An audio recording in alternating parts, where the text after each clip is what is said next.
ستمبر کا مہینہ اور 1965 کی جنگ، بالخصوص 6 ستمبر 1965 کو ہوا کیا تھا۔ مختصر کہانی میری زبانی۔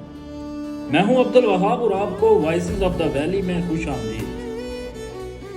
اگست 1965 میں تحریک آزادی کشمیر کو تیز کرنے کے لیے ایک آپریشن لانچ کیا گیا جسے ہم آپریشن جبرالٹر کے نام سے جانتے ہیں، جس کا مقصد یہ تھا کہ بھارتی illegal آکوپائیڈ state of Jammu Kashmir میں مجاہدین جائیں اور اپنے لوگوں کے ساتھ ان کی حوصلہ افزائی کریں اور اس کے ساتھ ساتھ تحریک آزادی کشمیر کو تیز کریں۔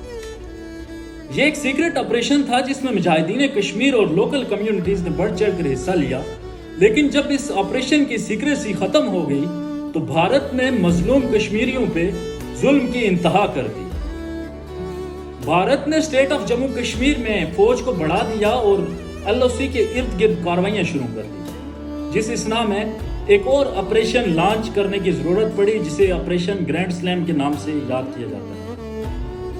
آپریشن گرینڈ سلیم کا مقصد یہ تھا کہ اخنور پر قبضہ کیا جائے اور بھارتی ظلم اور بربریت کو روکا جائے جو کہ مقبوضہ کشمیر سے آزاد کشمیر کی طرف شفٹ ہو رہی تھی۔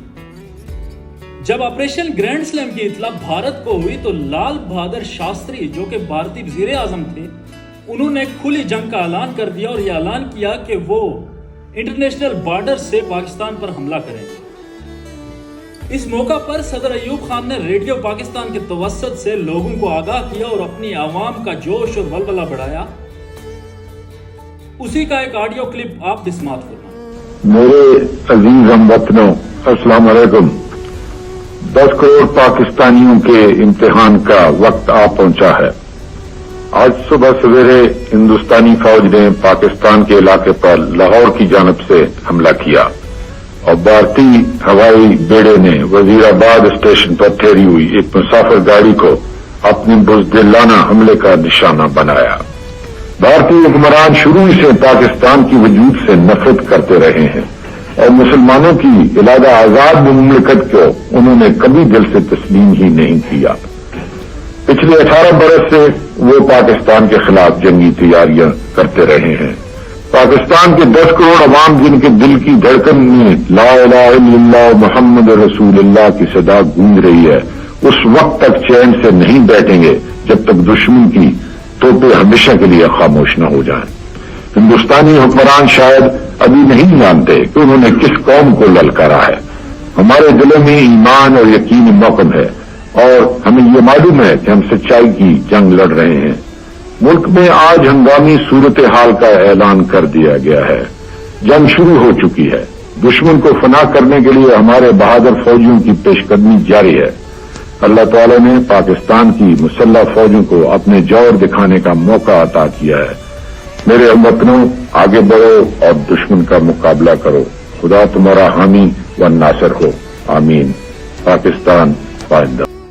اور اس کے بعد بھارتی حکومت اور فوج کا یہ خیال تھا کہ وہ پاکستان کو صفحہ ہستی سے مٹا دیں گے، اور ان کا یہ خواب تھا کہ وہ صبح کا ناشتہ لاہور میں آ کے کریں گے۔ لیکن پاکستان کی فوج اور پاکستان کی عوام نے دفاع کی ایسی داستانیں مقرر کر دی جو رہتی دنیا تک کے لیے مثال ہیں، جن میں سرفرست میجر عزیز بھٹی، جنہوں نے کم نفری ہونے کے باوجود بھارتی فوج کی پیش قدمی کو کئی دنوں تک روکے رکھا اور دشمن سے لڑتے لڑتے انہوں نے جام شہادت نوش کی، اور اس قربانی پر انہیں نشان حیدر سے نوازا گیا۔ اور اس کے بعد پاکستان ایئر فورس کے فخر ایم عالم، جنہوں نے 30 سیکنڈ کے اندر 4 بھارتی طیاروں کو مار گرایا اور لٹل ڈریگن کا خطاب پایا۔ انہوں نے آرمی اٹیک کیا تھا واگا بارڈر پہ۔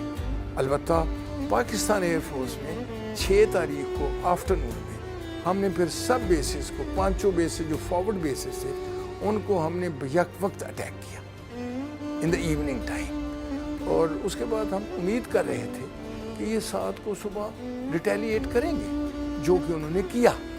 اور جب انہوں نے کیا تو ہم تیار بیٹھے تھے اس میں، کسی نے 1 مارا، کسی نے 2 مارے، اور آپ کو بھی یاد ہے کہ ایم عالم نے تو ورلڈ ریکارڈ۔ اور دوسری جنگ عظیم کے بعد سب سے بڑا ٹینکوں کا مقابلہ، جس کو بیٹل آف چوونڈو کے نام سے یاد کیا جاتا ہے، وہاں پہ ٹینکوں کا ایک قبرستان بنا دیا گیا اور پاکستان کی نیوی جس نے عربین سی میں سیکیورٹی کو اپنے کنٹرول میں رکھا اور بھارت کو سٹرائک کا کوئی موقع فراہم نہ کیا۔